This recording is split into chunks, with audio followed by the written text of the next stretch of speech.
त्रिशिवरमानस हंस चराचर जनन स्थिति लय कारणवो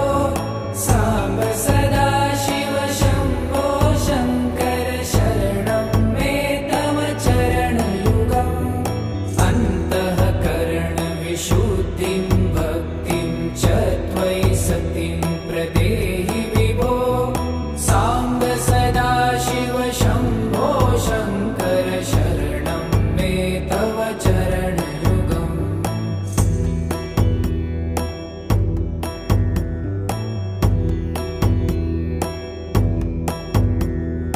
करुणा